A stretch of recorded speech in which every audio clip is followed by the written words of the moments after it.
ફક્ત સ્ત્રીઓ સાંભળે શ્રાવણ મહિનાના વિશેષ ઉપાયો। શ્રાવણ મહિનામાં કન્યાઓ સારા વર માટે વ્રત રાખે છે અને પરિણીત મહિલાઓ પોતાના પતિના સૌભાગ્ય માટે વ્રત રાખે છે। દરેક વ્યક્તિ પણ પોતાની મનોકામના પૂર્ણ કરવા માટે વ્રત રાખે છે અને ભગવાન ભોળેનાથની પૂજા કરે છે। જ્યોતિષ શાસ્ત્રમાં પૂજા સિવાય કેટલાક ઉપાયો પણ જણાવવામાં આવ્યા છે, તો ચાલો જાણીએ એ ઉપાયો વિશે। એ જાણીએ તે પહેલા આ વિડીયોને લાઈક કરજો, ચેનલને પણ જરૂરથી સબસ્ક્રાઇબ કરજો અને કમેન્ટ બોક્સમાં ઓમ નમઃ શિવાય અને જય ભોળેનાથ જરૂરથી લખજો, તો એની પ્રાર્થના અને એની પૂજા તમને મળતી રહે અને તમારી ઘર ઉપર ભોળેનાથને હાથ રહે। તો આ વિડીયોને છેલ્લે સુધી જોતા રહેજો। એક નંબર જોઈએ પેલું લાલ સાડી। જો તમારા લગ્ન થઈ ગયા છે તો શ્રાવણ મહિનામાં મહાદેવની પૂજા કરવા જાઓ છો તો લાલ રંગની સાડી પહેરો।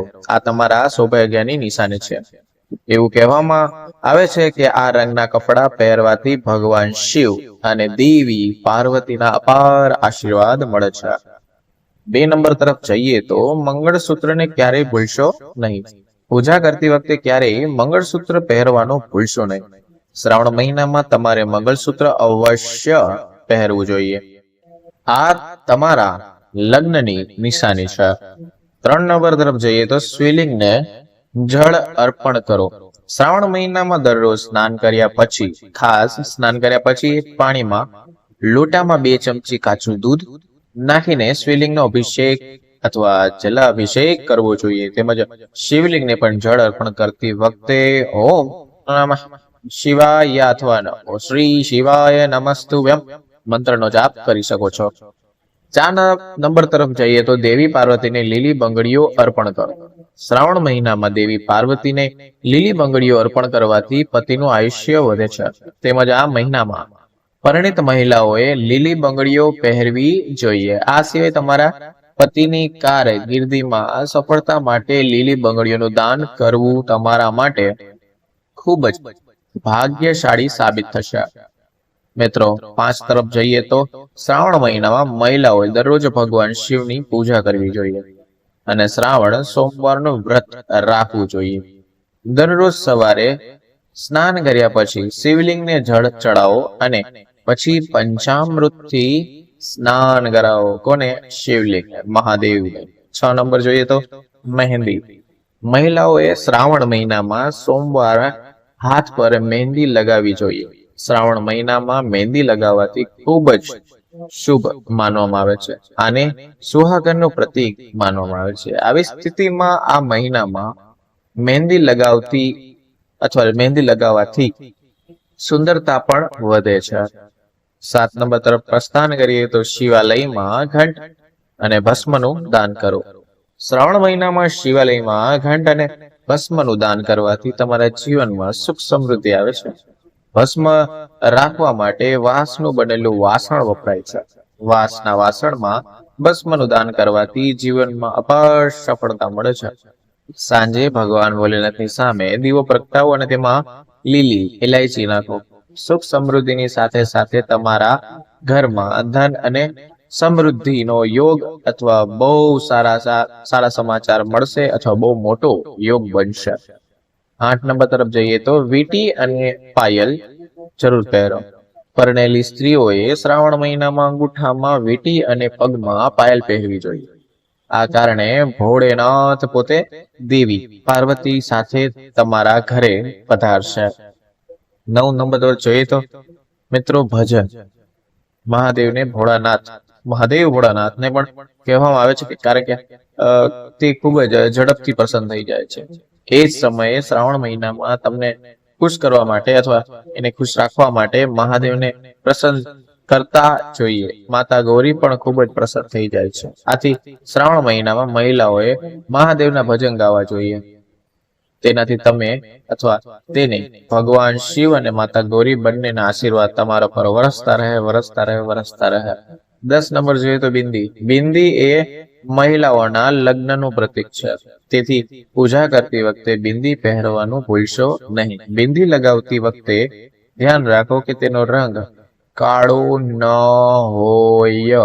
ઓકે, આપણે 11 નંબર તરફ જઈએ તો પતિ પત્નીને મળીને રુદ્રાભિષેક કરવો જોઈએ. શ્રાવણ મહિનામાં રુદ્રાભિષેક કરવાથી તમને ભગવાન ભોળેનાથના અપાર આશીર્વાદ પ્રાપ્ત થશે.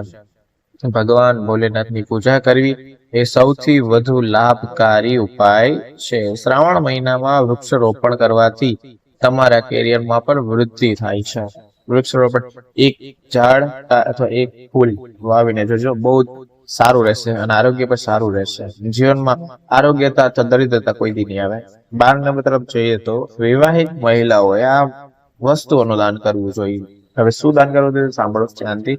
એ શ્રાવણ મહિનામાં સોમવારે વ્રતની સાથે મંગળવારના વ્રતનું પણ વિશેષ મહત્વ છે.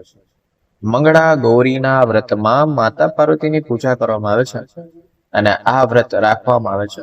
વિવાહિત મહિલાઓ માટે આ વ્રતનું પાલન ખૂબ જ શુભ માનવામાં આવે છે. જો તમે ઉપવાસ ના કરો તો પણ આ દિવસે શ્રૃંગાર સામગ્રીનું દાન કરો. આમ કરવાથી તમને માતા પાર્વતી તરફથી હંમેશા ભાગ્યશાળી રહેવાના આશીર્વાદ હંમેશા મળતા રહે છે. તો ચાલો હવે જાણીએ કે મહિલાઓએ શ્રાવણ મહિનામાં કયા કામ ભૂલથી પણ ન કરવા જોઈએ, ખાસ ના કરવા જોઈએ. ઓકે, 1 નંબર તરફ જઈએ તો વાળ ખુલ્લા રાખવા. શાસ્ત્ર અનુસાર મહિલાઓએ શ્રાવણ મહિનામાં ખાસ કરીને રાત્રે વાળ ખુલ્લા ના રાખવા જોઈએ. જો કોઈ મહિલા શ્રાવણ દરમિયાન પોતાના વાળ ખુલ્લા રાખીને સૂવે છે કે તેની નકારાત્મક અસર પડે છે. આ ઉપરાંત તેનાથી ઘરમાં ઝઘડાઓ વધી શકે છે. 2 નંબર તરફ જઈએ તો આ વસ્તુઓનું દાન કરો.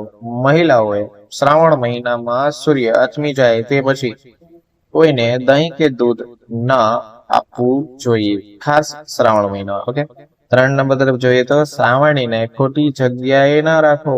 તમામ મહિલાઓએ સાવરણી દક્ષિણ દિશા રાખવી જોઈએ. તેનાથી પૈસાની તંગી દૂર થાય છે. જો તમે રાત્રે માથા પાસે પાણી રાખીને સૂતા હોય ને તો આવું ના કરો, કારણ કે તેનાથી ઘરની દેવી લક્ષ્મી નારાજ થાય છે. 4 નંબર તરફ જોઈએ તો રસોડાની સફાઈ કરવી. મહિલાઓએ રાત્રે સૂતા પહેલા તમામ હેઠા વાસણ અને રસોડાની સફાઈ કરવી જોઈએ. જો ઘરમાં હેઠા વાસણો પડેલા હોય તો દેવી લક્ષ્મી નારાજ થાય છે. આ ઉપરાંત તે ઘરમાં અશાંતિ અને રોગ લાવે છે.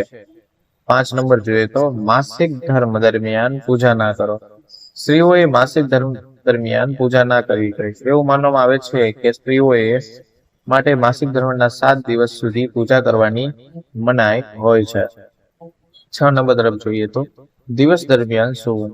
એવું કહેવાય છે કે ભોળેનાથ આખા મહિનામાં પૃથ્વી પર આવે છે અને મહિલાઓને ઘરની લક્ષ્મી માનવામાં આવે છે. આવી સ્થિતિમાં જો કોઈ મહિલા દિવસ દરમિયાન સૂઈ જાય તો તેને ભગવાનનું અપમાન માનવામાં આવે છે, તો તે પણ નારાજ થઈ શકે છે. 7 નંબર જોઈએ તો માંસ અને મદિરાનું સેવનથી દૂર રહો. હિન્દુ ધર્મમાં શ્રાવણ મહિનાનું વિશેષ મહત્વ આપવામાં આવ્યું છે. તેથી આ મહિનામાં માંસ અને મદિરાનું સેવન ન કરવું જોઈએ અને તમારા તમામ મનને શુદ્ધ બનાવવું જોઈએ. અશુદ્ધ મનથી ભગવાન પૂજા કરી શકતા નથી.